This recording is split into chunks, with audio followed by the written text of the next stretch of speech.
Y'all, let me ask you something. Have you ever been so hungry for reassurance, so desperate to know the real score in your marriage, that you were willing to risk the whole darn thing just to get an answer? Because honey, that was me. I was feeling wobbly, insecure, and determined to know if the man who promised, for richer or for poorer, actually meant it. So, I walked into that kitchen, looked my husband dead in the eye, and delivered the ultimate relationship test: I'm unemployed. But what I found out later, what I accidentally heard, froze the breath right out of my body. Good evening, my wonderful people. Tonight, we ain't talking about budgets or resumes. We are talking about the true currency of a marriage: trust, transparency, and the tests we should never run. I thought I was setting a trap to catch a complaint, a sigh, or maybe even an escape plan. I thought I knew what reaction I was looking for, but what I got was a full-on, soul-shaking education on what it means to be truly seen and truly loved. You see, a test reveals a score, but a crisis reveals a character. And sometimes, you gotta stop testing and start trusting. Darlings, let's settle something important right here right now about the nature of love and the nature of fear. When I went into that kitchen and threw that "I'm unemployed" grenade, I wasn't looking for a partner, I was looking for proof. And when you search for proof in a marriage, you are starting from a position of doubt, which is a shaky foundation for anything meant to last forever. The test is a self-inflicted wound, that's the truth of it, because the person you hurt most when you plant a lie in your relationship soil is not your partner, it's your own sense of security and your own peace of mind. You create a false crisis, a drama that is totally unnecessary just to gauge a commitment that was already promised and sealed, and that act itself tells your partner far more about your deepest fears than about their devotion. We all carry scars and we all carry doubts from past relationships, from the times people walked out or lied or crumbled under pressure, but you cannot punish the man standing in front of you for the sins of a ghost from your past. You cannot subject your current blessing to the trials of your old curses. When you set up this false emergency, you are telling your spouse, I don't believe the good days, I don't trust the promises you made, and I need to see you squirm when things get bad just to feel a fleeting moment of relief. That relief is temporary and the damage is permanent, because even if they pass your little test, they now know you are capable of suspicion and capable of lying to them about something fundamental. The difference between a real crisis and a manufactured crisis is vast and profound. A real crisis is like a sudden earthquake, it shakes everything, but it also forces two people to grab hold of each other and work together immediately. It is an honest shared challenge, and it forges steel stronger than any other fire. But a manufactured crisis like my silly test is like setting a tiny fire in your own house and then hiding the match and watching your partner scramble to find the source. It is dishonest, it is manipulative, and it doesn't build trust. It only breeds a deeper suspicion that perhaps your relationship is not a sanctuary but a surveillance state. You aren't measuring their love, you are measuring your own insecurity, and that is a heartbreaking thing to do to yourself. Insecurity is a hungry ghost, y'all, and it always demands a feeding. It tells you sweet nothings like you deserve better or you need to be sure or everyone eventually leaves you, but these are the whispers of fear, not the truths of love. When I tested my husband, I wasn't actually testing his commitment to me, I was testing my own worthiness of his commitment, and that's where the true self-inflicted wound lies. I was projecting my fear that I wasn't enough if I couldn't provide, and that if the income stopped, the love would stop too, but that kind of transactional love is what you hire, not what you marry. A marriage built on condition is a contract, not a covenant, and my heart was treating our sacred covenant like a flimsy conditional contract. Trust must be given, it cannot be extracted, and that is a key difference. When you extract proof from someone through a test, they give you a performance, a temporary act to satisfy your demand. But when you give trust freely, you offer a vulnerability, a gift that says, I see your heart, I believe your word, and I am putting my peace in your hands because I know you will guard it. That is a beautiful, powerful, unearned gift. When you try to force that vulnerability out through a lie, you get a tainted response, and the moment you know they passed your test, you immediately start planning the next more complicated test, because insecurity never settles for a single victory, it always demands repeated reassurances. It is an addiction to drama, and it robs your life of the quiet certainty it deserves. The test is a boomerang, honey, and it always comes back to smack you right in the face. My husband felt disappointment not because he was caught out in a lie, but because I lied to him, and because I showed him that my faith in him was so shallow that I needed a staged drama to confirm his character. That disappointment, that look of weary love, was a far heavier punishment than any anger or complaint he could have offered. I had wasted his emotional energy, I had disrespected his integrity, and I had cheapened the very vows we took because I acted as if those vows were subject to quarterly review or stress testing. We need to learn the difference between honoring a healthy skepticism and feeding a toxic insecurity. A healthy skepticism asks questions in the light and discusses fears openly, like, honey, I am worried about money, or are we okay if one of us loses a job? That is partnership, and that is communication. A toxic insecurity performs surgery in the dark using a blunt instrument and leaves a messy, painful truth behind. It forces the partner to prove their innocence in a court of secret judgment, and that is simply cruel. True love is generous enough to assume the best and to lead with the truth. You owe your partner your honesty, and you owe yourself the grace of believing in the choice you made. This idea of real love not needing to perform goes hand in hand with this self-inflicted wound, because the moment you demand a performance, you negate the purity of the response. If he had come running in screaming, oh my God, what are we gonna do? I need to take 3 extra shifts, that would have been a performance, a reaction tailored to the crisis. But his quiet, measured response, okay, we'll figure it out, that was his true character shining through, and because it didn't have the necessary drama, I missed it and I dismissed it. I mistook calm strength for coldness, and I judged his ability to pivot as a lack of emotional intensity. That was my mistake, my wound, my failure of sight. The test doesn't confirm love, it confirms the tester's fear, and that fear is the real enemy of the marriage. When you feel that urge, that powerful gnawing need to lie, to manipulate, to see if they will break, you must stop yourself and ask, what am I truly afraid of losing? And then you must take that fear to your partner honestly and openly. You must say, I am afraid of being abandoned if I am not successful, or I am afraid that when my body changes you won't love me anymore, or I am afraid that if we lose the house you will resent me. That honesty, that vulnerability is the real work of marriage, and that is what builds the lasting, impenetrable bond, not a cheap trick or a little lie told to stir up unnecessary drama. The beautiful reality is that a truly committed partner doesn't need a test to reveal their loyalty. They live it every day, in the unglamorous moments, in the quiet consistency, in the silent support, and in the unspoken understanding that you are an indivisible unit. They don't need you to fail to prove their dedication, because they are dedicated already. By testing my husband, I was essentially telling him, I don't believe the evidence of the last 10 years, I only believe what I can extract from you under duress, and that is a disrespectful way to treat the man who built a life with you. So let's put away the smoke and mirrors, let's put away the little traps and the silly games. Let us honor the commitment we made, and let us trust the person standing beside us. The only honest way to live in a marriage is to assume commitment, to lead with trust, and to share our fears, not our lies. When you stop wounding yourself with tests, you free yourself and your partner to simply be the security you crave. The love is there, honey, you just have to stop blinding yourself with unnecessary panic and see the quiet truth standing right there beside you. Give the trust freely and you will receive commitment tenfold without ever needing to ask or demand proof, and that is the Auntie Mae guarantee on a peaceful heart. Listen up, darlings, because this is the great truth of all of our stories and all of our relationships. We spend our lives building up walls and applying smooth, pretty plaster to our characters, and we tell the world and sometimes ourselves that we are patient and generous and calm, and that we are utterly unflappable. We put on the fluff, the fancy clothes, the successful job titles, the social graces, and the polite small talk about mortgages and vacations. All of that stuff, all of that easy living is the smooth surface of the water on a perfectly calm day, and you can see a lovely reflection of yourself and your partner in that smooth water. But that reflection is just a likeness, it is not the substance, it is not the reality beneath the surface tension. Adversity is the great clarity filter. When the money is tight and the future is cloudy, that is when the great wind of trouble comes and whips that smooth water into a chaotic churn, and suddenly all the muck, all the hidden resentments, all the true fears, all the things we keep bottled up deep down come bubbling right up to the surface. That's when you see the actual texture of the person you married, and it might be rough and it might be beautiful, but it will surely be real. Hard times don't build character, honey, they reveal it. Character is like a sculpture that has been shaped and chiseled and set long ago, usually in childhood or in your early adult years. You don't suddenly become generous when you lose your job, you only show the generosity you already possessed. You don't suddenly become a blaming, bitter person in a crisis, you simply let the bitterness that was already hiding in your heart finally escape.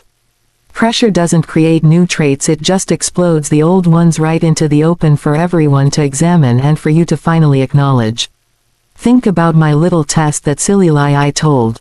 I was expecting my husband to react with a new character trait, maybe anger or panic or selfishness. I was setting up the situation for him to become a man who wasn't there for me because I feared he was that man all along. But what happened? He didn't build a new reaction, he simply revealed the reaction that was always waiting inside him: calm strength and immediate protection. He showed me the texture of his character, and that texture was steel. It wasn't the pretty silver kind of steel you wear on a chain, it was the strong industrial quiet kind of steel you use to build a skyscraper and hold the whole thing steady in a hurricane. The clarity filter works in a few painful but necessary ways. First, it reveals the blamer. You know, the person who immediately looks around for a scapegoat, for the job loss, for the illness, for the unexpected bill. They can't handle the responsibility of a shared problem, so they make it your problem. They say things like, well, if you had just saved more, or maybe you shouldn't have taken that risky job. That blame is not about the job loss itself, that blame is the ugly texture of an inner self that fears vulnerability and refuses accountability. The hard time didn't create the blamer, it just gave the blamer permission to finally speak their truth. Second, the filter reveals the martyr. The martyr loves the crisis because they love the spotlight of suffering. They immediately start sacrificing, and sacrificing loudly, and reminding you every 5 minutes that they are making a heroic sacrifice for you and for the family. They are turning the shared challenge into a solo performance of pain, and that is just as selfish as the blamer because it forces you to spend your emotional energy managing their feelings about their own generosity. True commitment doesn't announce its suffering, it just quietly endures and adapts. Third, and most beautifully, the filter reveals the anchor, and that is what my husband was. The anchor doesn't ask who is to blame or how can I get attention. The anchor asks what is the next essential task that will keep the ship from drifting away. The anchor focuses on the solution, not the fault. They absorb the shock, and they become the temporary fortress that allows you to feel safe enough to rest and regroup. They reveal a texture that is woven with patience and practical love, and that texture is worth far more than any high-paying job in the world. We only truly know the depth of our marriage when the easy cushioning of life is yanked out from beneath us. When you have 2 good incomes and good health and full schedules, you can overlook small acts of selfishness or little failures of patience because the fluff is too thick. You don't have to coordinate your emotions or your finances too tightly. But when the cloud descends, when the future is genuinely uncertain, that is when the true measure of your union is taken. Does your partner see you as an extension of themselves, or as a separate entity whose failure threatens their comfort? The answer to that question, the true unfiltered answer, is what the clarity filter is designed to give you. I want you to think about that word reveal one more time. It means to make visible what was previously hidden. Your husband or your wife doesn't suddenly have 2 characters, a good one for sunny days and a bad one for storms. They have one character, and the storm simply washes away the paint and the pretense that was covering it up. If they are a good man or woman who is already kind and supportive and committed, they will simply be more of those things because they recognize that in a crisis their strength is needed most. If they are already selfish or panicky or emotionally immature, those things will simply be amplified because the pressure is too high for them to maintain the facade. My husband's reaction when he spoke to Frank, it wasn't a show of new courage. It was the absolute revelation of his steady, unwavering nature. He revealed a man who saw me as an asset even when I was financially a liability. He revealed a man who was already focused on protecting my mental health long before I even told him the lie. That texture, that true grit, was already present. The lie I told, it didn't test his character, it only allowed the existing strength of his character to shine so brightly that I couldn't ignore it. It was a gift of truth wrapped in a blanket of shame for me. So embrace the clarity that adversity brings. Don't fear the moments when the fluff is gone, because those moments are your only true gauge of the quality of the soul you share your bed with. The easy life only requires manners and politeness, but the hard life requires soul. It requires the deep stuff, the integrity, the resilience, the true generosity of spirit, and the ability to say, I don't know how we will fix this, but I know we are fixing it together. That is the actual texture of a great love, revealed plain and simple, and that revelation is precious, it is priceless, and it is worth all the discomfort of the struggle to finally see it clear. It is the gold that remains after the fire has burned away all the unnecessary dross. Darlings, let's talk about the spotlights and the applause, because that is exactly what we crave sometimes when we feel insecure. We want the fireworks, we want the 5-star restaurant reservation, we want the great big Hollywood moment where the rain starts to fall and our spouse declares their undying devotion in a perfect movie-ready monologue. We think that if the love isn't loud then it isn't real, but honey, that is a terrible lie. True partnership doesn't need applause or a grand gesture in front of an audience or a social media post to prove its value. It works quietly in the background, making calls, making plans, holding the fort and protecting your space. It is the silent support that counts most, and the absence of drama is often the surest sign of a deep, abiding commitment. We live in a world that worships the show. We see these grand romantic gestures online and we start to compare our Tuesday night reality of silence and chores to that spectacular fantasy. We measure our husband's quick, "we'll figure it out" response against some imaginary speech where he promises to fight a dragon for us, and we find our reality lacking. We feel cheated or unloved, but we are judging a deep-root system by the beauty of one fleeting flower. You see, when my husband just hugged me and said, "Okay, we'll figure it out," I thought he was cold or uncaring. I needed him to perform panic or perform rescue, but what he was actually doing was performing stability. Stability is boring sometimes, and stability doesn't make for good movies or dramatic stories. But stability is what keeps the house from falling down when the real storms come. Think of a mighty oak tree. The showy part is the leaves and the branches that sway in the wind.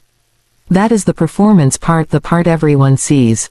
But the real work, the essential life-preserving work, is happening beneath the soil where the roots are tangled and deep and silent. They are drawing up sustenance, they are anchoring the entire massive structure, and they are doing it all in the dark without a single word of appreciation. That is real love. That is the silent, unbreakable commitment that saves your life when the drama is over. My husband wasn't giving me a performance because he was busy immediately becoming my anchor. When he went out to the porch, he wasn't having a casual chat with his brother Frank. He was immediately switching from husband mode to protection mode and strategy mode. He was mentally calculating our resources, our next steps, our timeline, and our defense plan. That is not the work of a supporting actor, it is the work of a co-captain navigating a sudden fog. The work of real love is practical, it is unglamorous, and it often looks like something boring like budgeting or making phone calls or just quietly taking over the dishwashing duty so you can rest. The silent support is the rebar in the concrete foundation of your relationship. You pour the concrete and it looks nice and smooth on the outside. That's your wedding day, the honeymoon, the anniversary dinners. But what gives that foundation its strength, its tensile integrity, its ability to withstand stress and strain? It is the rebar, the rusty rough metal rods crisscrossing inside the concrete. Nobody ever sees the rebar. Nobody ever compliments the rebar. They only notice it if it fails and the building collapses. The rebar is the quiet, unsung hero of every tall building, and it is the perfect metaphor for the silent work of partnership. Your spouse taking over the bill, paying when you are overwhelmed, or listening to you vent for an hour without offering a single word of advice, or silently canceling their own plans because you need them to stay home. That is the rebar. That is the core strength. We have to train ourselves to value that quiet work. We have to learn to listen for the silence, because the silence often speaks volumes of commitment. When the spouse doesn't immediately panic, when they don't launch into a tirade about money, when they don't shift the blame or the anxiety onto you, that silence is the sound of them absorbing the shock. They are taking the blow for you so you don't have to feel the full force of it. They are buffering your fear, and that is a profound act of love and partnership. That is the opposite of performance, because performance demands attention and buffering demands self-effacement. When I overheard my husband on the phone with Frank, I was hearing the unfiltered truth. I was hearing the work being done in the dark. Frank was trying to insert panic and anxiety into our situation. Frank was operating on the old rules where the spouse is a liability when they lose a job. Frank was expecting a performance of worry and stress from my husband. But my husband rejected that whole script. He stood up for me, he defended our partnership, and he redefined my job loss not as a personal failure but as a shared pivot. That word pivot is everything, because a pivot implies strategy and planning and a new direction together. It doesn't imply blame or panic. He wasn't performing for me, but he was defending me to an outsider, and that defense was the most beautiful declaration of love I have ever heard. That conversation was his real performance, the one I wasn't supposed to see. That was him telling the world and himself that my security is his commitment, and that I am not just half an income but a full partner, and that he honors the investment I have made in our life together. The mental load, the emotional load, and the home load, those are the things he recognized and valued far more than the paycheck. That quiet recognition, that unannounced defense, that is what froze me. It froze my doubt, it froze my silly little test, and it froze my shame. When you look at the greatest relationships, the ones that last for decades, they aren't full of constant dramatic rescues and loud declarations. They are full of 1,000 little acts of silent support. They are full of the husband fixing the dripping faucet without being asked, or the wife remembering to fill the gas tank before a long trip, or the quiet agreement to let one person rest while the other carries the burden. It's the unseen coordination that makes a life work. It's the shared logistics, the unannounced generosity, the mutual protection. So I urge you, stop demanding the performance. Stop needing the grand gesture, because the grand gesture is easy. The grand gesture costs money or 5 minutes of dramatic energy. The hard thing, the rare thing, the thing that proves commitment is the quiet consistency. It is the man who makes the budget and the calls and the plans while you are emotionally reeling. It is the woman who keeps the household running smoothly when you are stressed at work. It is the person who simply holds the fort without complaint and without demanding a medal for their duty. That is the gold standard of love. My final thought on this point is this. When you are tempted to test your partner to see if they are good enough to stay when things get hard, remember that you are already the prize. You are the commitment. You are the partnership. The work of love isn't about proving their loyalty in a manufactured crisis. The work of love is about appreciating the silent, unshakable reality of the loyalty they show you every single day in the small, unobserved actions. Trust the rebar. Trust the anchor. Trust the quiet man on the porch who thinks you can't hear him, because that is where the real truth lives, and that is the only performance that truly matters. Look for the stability, not the spectacle. Cherish the silent support, it is the greatest gift of all. Darlings, we arrive now at the heart of the matter, the moment of pure accidental revelation. This is where the whole universe of your marriage pivots on a single overheard phrase, a breath taken in confidence, a word meant for another ear entirely. The conversation you weren't invited to is the true measure of your worth in your partner's life. It is the moment the spotlight goes dark, the audience leaves, and the actor becomes just a man standing alone on a porch talking to his brother about the reality of his life and his commitment. When my husband gave me that hug and said, "Okay, we'll figure it out," that was the performance I needed. It was comfort, it was reassurance, it was the script of a supportive husband played perfectly for the woman who felt vulnerable and afraid.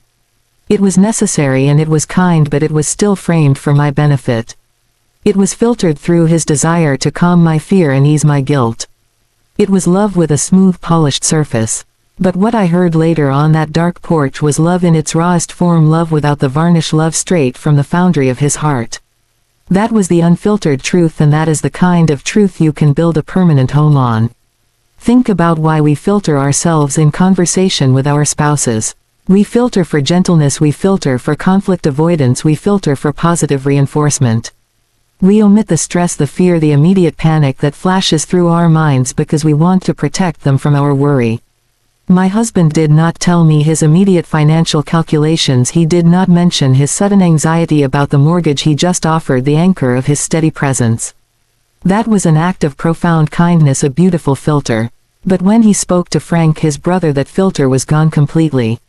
Frank was family, Frank was external, Frank was allowed to hear the pure, undiluted truth of his reaction because Frank couldn't break me and Frank couldn't make me cry. To Frank, my husband could speak the language of strategy and defense. To me, he spoke the language of comfort and support. The porch conversation was the sound of my husband switching from a gentle nurturer to a fierce defender, and that switch is everything you need to know about your place in his life. He didn't have to pretend to Frank. He didn't have to censor his real frustration or his genuine concern. If he had felt resentment, if he had felt anger, if he had worried I was a burden, that is the conversation where those things would have surfaced. Frank was giving him every opening, every permission to complain or worry or blame me, but my husband chose to do none of those things. Instead, he chose to draw a clear, unbreakable line. He told Frank my wife's job status is our status. That little word "our" is the entire marriage, y'all. It is the thesis statement of the union. It means there is no I in this crisis, there is only we. It means my loss is a shared loss, my challenge is a shared challenge, my fate is intrinsically tied to his fate, and there is no possible division. It means the boundary between our lives is fully dissolved in the face of adversity. He wasn't just saying he wouldn't leave, he was saying he couldn't leave because he no longer knew where his life ended and mine began. That level of integration, that deep partnership, is the most secure feeling a woman can ever have. I realize now the casual dismissal of Frank's toxic advice was more powerful than any compliment he could have given me. Frank was trying to insert the old rules, the mercenary rules of conditional love. Frank was saying she is half your income gone, therefore she is half your problem now. My husband rejected that entire transactional framework. He said she's not half the income, she's my partner. He shifted the entire conversation from dollars and cents to value and commitment. He defended my intrinsic worth far beyond my economic contribution, and that defense was a declaration of love so powerful it rattled the night air. This is why you must listen for the private truth. The public truth, the one meant for you, is always designed to protect you. The private truth, the one meant for an outsider, is designed to protect the partnership itself. He wasn't protecting me from the stress, he was protecting the integrity of our relationship from Frank's judgment and from the world's harsh conditional standards. He was stating loudly to an external voice what our internal reality was, and his internal reality was solid rock, immovable and unshakable. The conversation you weren't invited to is the ultimate test passed without preparation. It is the unplanned pop quiz that reveals the student was studying all along. My husband wasn't preparing a speech for Frank, he was simply articulating his deeply held conviction that I was valuable and that our life was sacred. He didn't need to think about what to say, he just spoke the automatic truth that lived in his soul. That automatic truth, that gut reaction, that is the gold standard of commitment. It is the response that requires zero effort and zero performance because it is simply who he is. I used to think drama was love. I thought passion meant loud voices and big emotions and declarations shouted from rooftops. I thought love had to constantly assert itself, constantly perform, constantly justify its existence. But on that porch I learned that real love is quiet. Real love is a low steel voice defending your character to a skeptical brother. Real love is the immediate strategic thinking, the pivot to problem solving, the refusal to wallow in anxiety and fear. It is the assumption of shared responsibility, the immediate sense of we go this way now. When you hear your partner talk about you to others, you get a glimpse into your own value as seen through their eyes.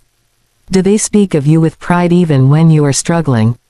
Do they defend your decisions even if they privately disagree with some of them? Do they describe your relationship as a sanctuary or a burden? My husband described me as a partner who carried the mental load and the home load for years. He acknowledged my unseen labor, the invisible work that keeps a household functioning. That acknowledgement was a moment of profound respect that money could never buy. He saw the full value of my contribution, not just the narrow slice of my paycheck.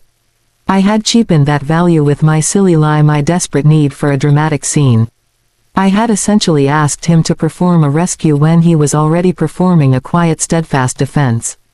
I had asked for a show of courage when he was already exhibiting total unwavering commitment. The shame I felt when I heard his words was the realization that I had deeply underestimated the quality of the man I married and the strength of the foundation we had built together. I mistook his calmness for coldness, and I mistook his strength for apathy.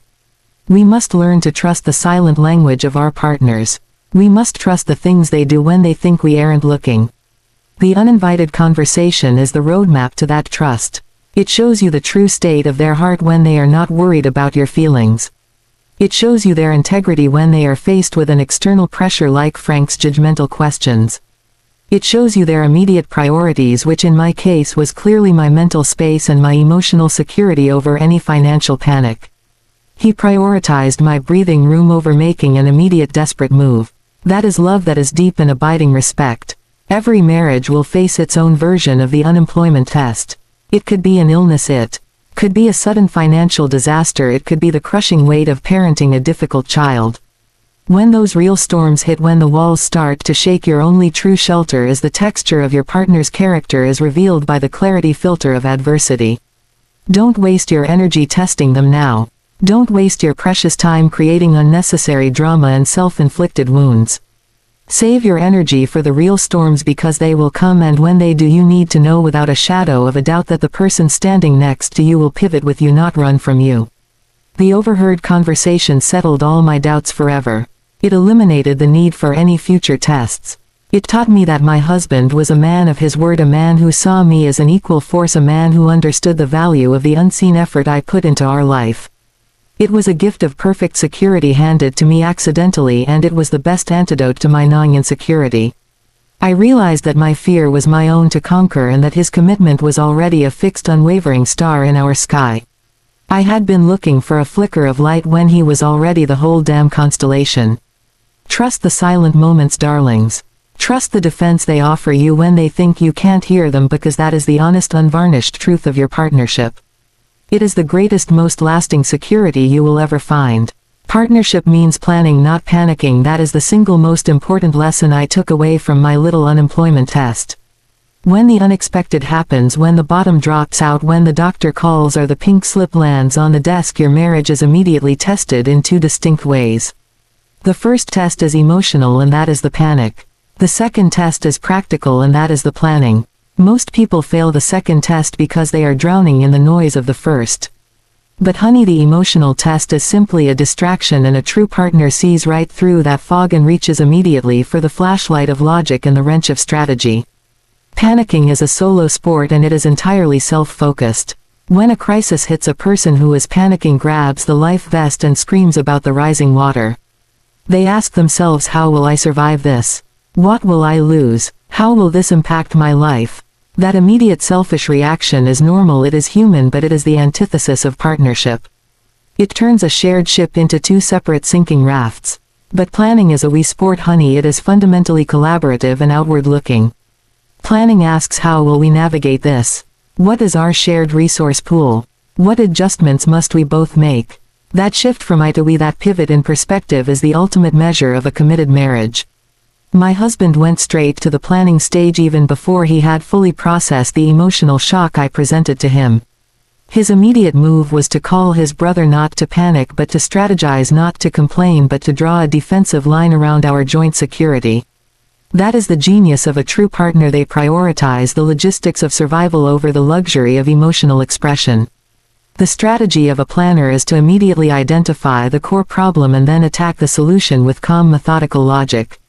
The core problem was not the lost income itself, the core problem was the anxiety that the lost income would create. My husband's first plan, his most immediate action, was to protect my mental space, my ability to breathe and think. He told Frank, I have savings, I have two hands, I have a commitment. My job is to protect her space right now so she can breathe and think. That is a plan, that is a strategy, that is the work of a seasoned captain guiding the ship through a storm. He understood that my job hunt required a stable emotional launchpad, and his greatest contribution at that moment was not money but tranquility. Panic sees a dead end and screams. Planning sees a dead end and pulls out a map looking for the detour, looking for the pivot point. A planning partner is already calculating the runway, the time we have left before we hit the hard ground. They are already listing the assets, the skills, the connections, the things that remain untouched by the disaster. They are looking at the glass not as half empty but as partially full and still functional. This mentality, this practical optimism, is the most valuable resource you can have when everything else seems to be dissolving around you. We often mistake a lack of theatrical reaction for a lack of caring. I wanted my husband to drop his plate and rush to my side with a dramatic declaration of immediate financial sacrifice. That would have been panic, it would have been a performance, it would have been all emotion and zero solution.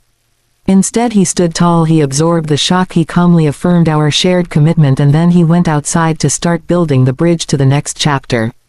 He was being a strategist, not a tragedian, and the strategist is the one who actually saves the day. A marriage is a business, honey. It is a small functional enterprise that requires careful management and constant adjustment.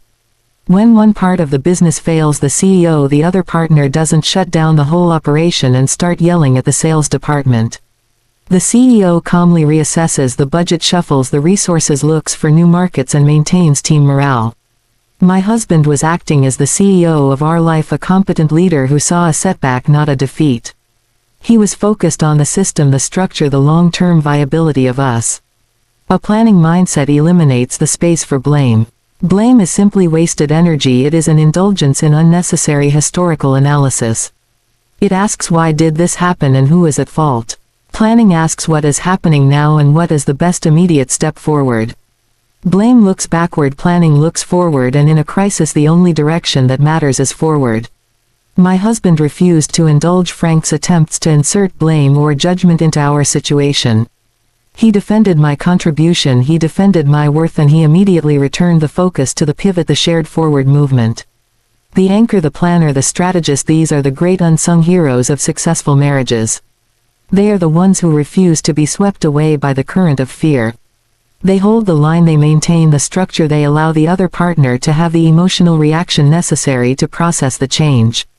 They give you permission to be temporarily vulnerable because they are voluntarily being temporarily strong for two. That temporary strength, that immediate pivot to planning, that is the true definition of, for richer or for poorer, played out in real time. It is the greatest, most lasting security you can ever have. I learned that night that the man who plans is the man who truly loves. The man who strategizes is the man who truly commits. The love is in the action, the quiet, methodical action of securing the future, not in the loud, panicked performance of the moment. We need to honor the planners, the strategists, the steady rocks in our lives. They are the ones who turn a scary crisis into a manageable pivot, a shared challenge, a new direction. They are the ones who truly secure your peace. Regret is the worst paycheck, honey, that is the absolute unforgiving truth of the matter. It is a wage paid in shame, it is a currency of sadness, it is poison you force yourself to drink, and it is delivered after the fact. You pay the price for something you didn't need to buy, a ticket to a drama that never should have been staged. The only thing worse than being unemployed is realizing you almost damaged a perfect relationship with a silly, unnecessary test. That is the moment the true cost of doubt hits you, not in your wallet but right in the deepest part of your soul. Don't let doubt cost you what security should have given you. I stood there on that porch, my shame a bitter taste in my mouth. I had manufactured a crisis, a tiny cruel war, just to test the depth of a love that was already proving itself in 1,000 quiet ways. The test was the lie itself, the self-inflicted wound. The paycheck was the crushing weight of regret, the knowledge that I had endangered my peace, my sanctuary, my entire future for a fleeting moment of self-serving proof. That moment of truth on the porch was a revelation, a divine insight into his character, but it was also a severe punishment for my own lack of faith. I had tried to prove his loyalty, but I only succeeded in proving my own deep insecurity, my own willingness to risk everything because I refused to simply believe the good thing I had. Doubt is a corrosive acid, my dears, it eats away at the foundation of your happiness brick by brick. It is a silent war waged from the inside, not an external battle fought with enemies. It convinces you that the quiet, smooth surface of your life is hiding a terrible monster underneath the floorboards. It tells you that commitment is conditional, that love is fragile, that your partner is secretly planning his escape route. Doubt is a liar, a constant whisper of treachery, and when you listen to that whisper you start to build traps for the person who loves you most. My unemployment test was a trap, a silly snare designed to catch a moment of selfishness or a flash of panic. I didn't catch the monster, I only exposed my own weakness. When my husband stood there after my whispered confession, his face was not filled with rage or relief. It was weary love, it was profound disappointment, a look that said, I am fighting a war for us on the outside, why are you fighting a war against us on the inside? That look, that silent judgment, was the worst paycheck I ever earned. It was the knowledge that I had placed a burden of proof on a man who had already given me every piece of evidence every day for years. His commitment was a fixed star in our sky, and I was trying to dim its light with my anxious fingers. Security is a gift, darling, it is a beautiful treasure you must learn to accept gracefully. It is not a challenge you must constantly verify. A perfect relationship is a haven, a safe harbor, a place where you can finally put down your sword and rest. But insecurity turns that haven into a fortress, and it forces you to stand watch, constantly inspecting the walls for cracks. You must stop looking for the cracks and start appreciating the foundation you already stand on. The foundation is solid, honey. You just need to trust the architect and the builder who is your husband. Think about the sheer waste of energy, the emotional exhaustion of seeking proof when proof is everywhere.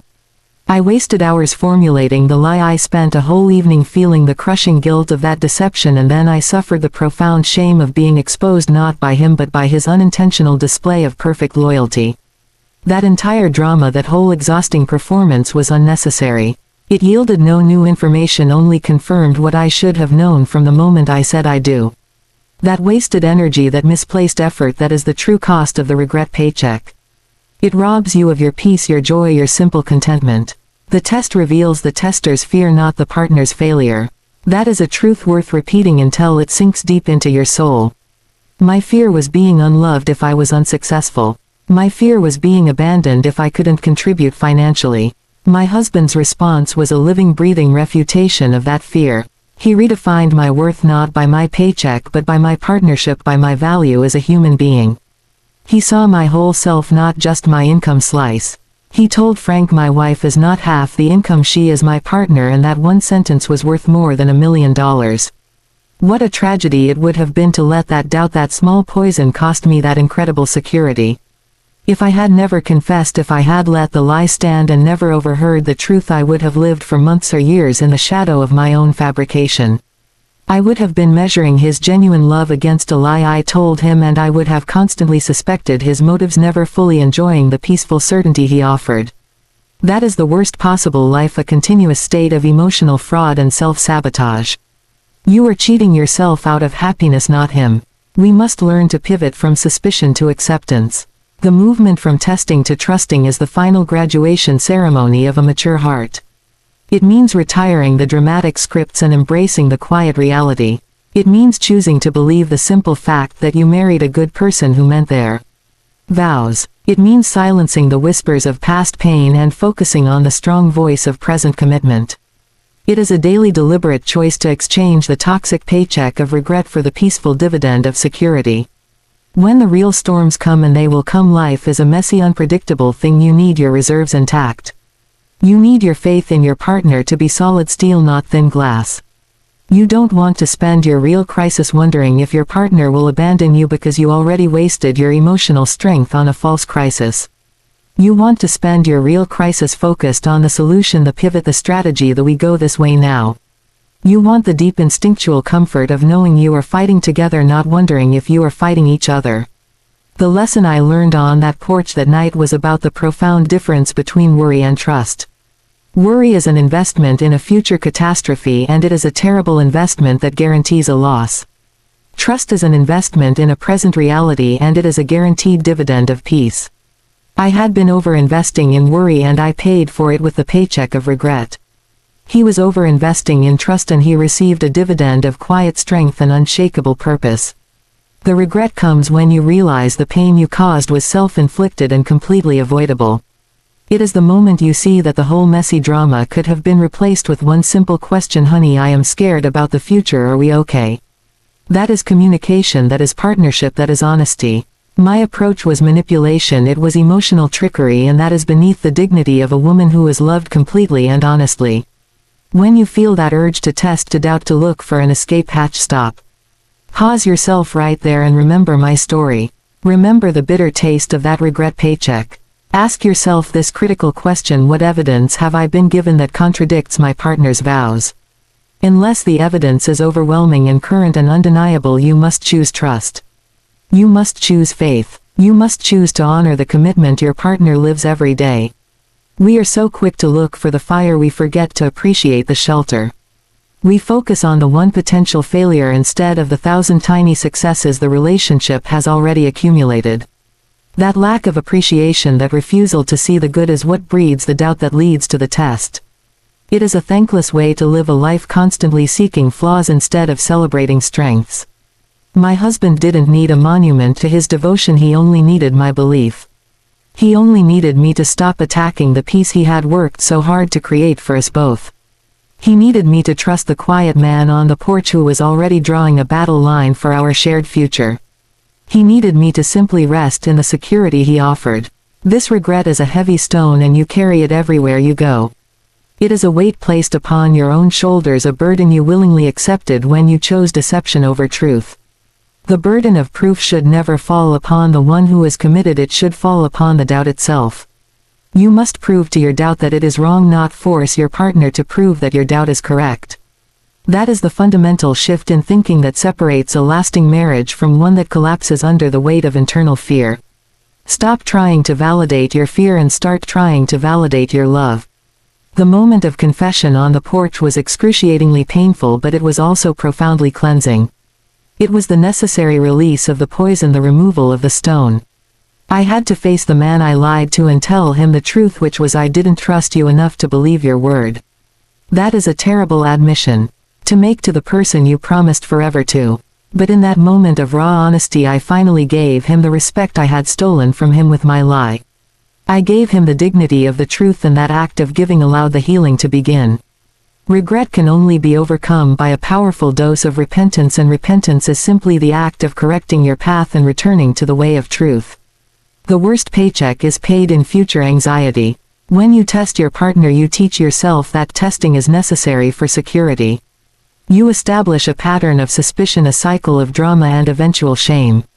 You are guaranteeing yourself future moments of doubt because you have trained your heart to look for the ugly possibility instead of resting in the beautiful reality. You build a prison of your own making, a cage constructed of what-ifs and worst-case scenarios. Freedom from that prison only comes when you lay down the tools of suspicion and pick up the keys of faith. You must stop seeing commitment as a fragile temporary condition. See it as a permanent contract written in granite, a foundational truth of your life. When the world outside is chaos, when jobs vanish and health fails, that commitment is the last thing standing. It is the fortress wall. Why would you spend your time internally undermining the one solid structure you have left? That is pure folly, it is self-destruction, it is the ultimate failure of judgment. The goal of a marriage is not survival, it is thriving, and you cannot thrive when one partner is secretly testing the other. Thriving requires complete emotional transparency, total vulnerability, and absolute faith. It requires both partners to be fully present, fully invested, fully unafraid to be seen as they are, flaws, vulnerabilities, and all. When you introduce a test, you force a separation, you impose a facade, you break the precious mirror of honest reflection. You must heal that break, you must mend that fracture, you must restore the trust that was damaged not by his actions but by your own fear. The only way to avoid the paycheck of regret is to commit fully to the present tense of your love. Stop reliving the painful past of others, stop anticipating a terrifying future that may never arrive, and simply exist in the here and now of your profound partnership. Look at the man standing beside you. Listen to the quiet defense he offers you to the outside world. Feel the steady rhythm of his commitment. That is your truth, that is your security, that is your peace. Accept it without reservation, without question, without condition. That is the victory over doubt, that is the path to lasting joy. That is the lesson of the porch, the silent sermon of a love that simply is. The final word on this matter is a charge to you, my dears. Be worthy of the trust you have been given. If you have been gifted a partner who plans instead of panics, who defends instead of doubts, who is steady and true and quiet in their commitment, then you have been given a priceless treasure. Your duty, your only responsibility, is to treat that treasure with the reverence it deserves. Do not soil it with lies, do not scratch it with suspicion, do not test its resilience with foolish games. Protect the partnership as fiercely as your partner protected your space that night. Let your belief be as unwavering as his defense. That is the way to a peaceful life, a life free of the bitter taste of regret. That is the whole truth and nothing but the truth.